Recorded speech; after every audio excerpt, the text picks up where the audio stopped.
Et comme nous vous l'informions hier au journal de 20 heures, le Mali a rendu un hommage national au général Sadio Kamara, tombé les armes à la main le 25 avril dernier.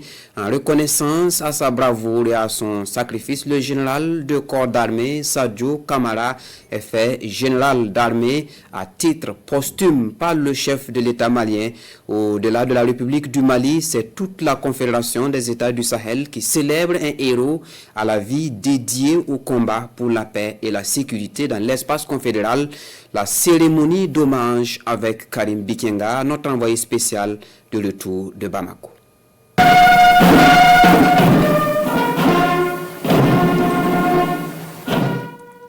Puisque le général ne meurt pas, le général Sadio Kamara part.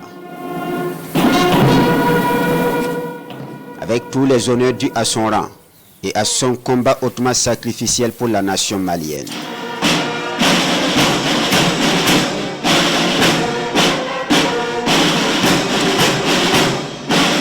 L'ancien ministre d'État, ministre de la Défense nationale et des anciens combattants de la République du Mali, aura défendu sa patrie sans réserve jusqu'à tomber sur le champ d'honneur le 25 avril dernier. Le général, après avoir achevé sa lutte, peut s'assurer. La maison Mali tiendra. Mission accomplie, mon général. Tu peux te retirer en toute sérénité. Nous gardons la maison conformément à tes souhaits. Cette assurance du Premier ministre, le général de division Abdoulaye Maïga au nom des Maliens, vaut pour tous les citoyens de la Confédération des États du Sahel. Du général Sadio Kamara, la Confédération des États du Sahel salue une fidélité, un courage et une détermination d'un officier patriote au service du Mali et de l'espace confédéral. Sur ce site du 34e régiment du génie militaire et face à la dépouille du héros, la Confédération prend rendez-vous avec l'histoire.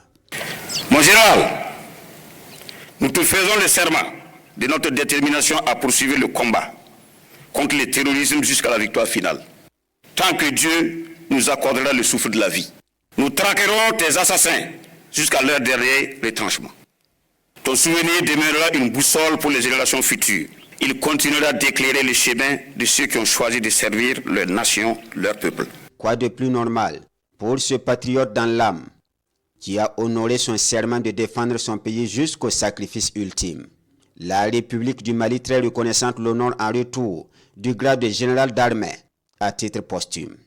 Ces attributs lui sont portés par un compagnon de lutte, aujourd'hui président de la République, le général d'armée Assimi Goïta.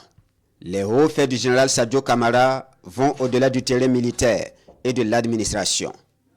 En 47 ans de vie, l'homme au turban, comme on l'appelait, aura marqué par sa foi, son humanisme, socle de ses bienfaits au profit de sa communauté. Que des témoignages à son sujet. Il était une incarnation, depuis notre jeunesse partagée.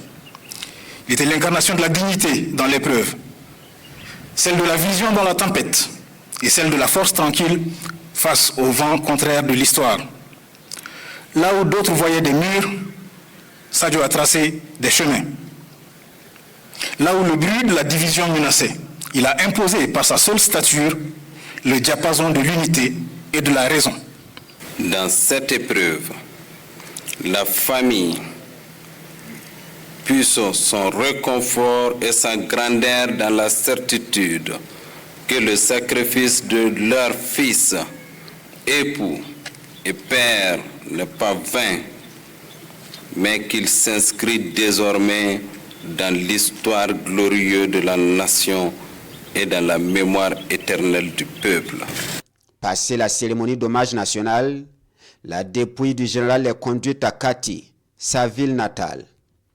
À Kati comme à Bamako, c'est une mobilisation des grands jours pour rendre un dernier hommage au désormais général d'armée, Sadio Kamara.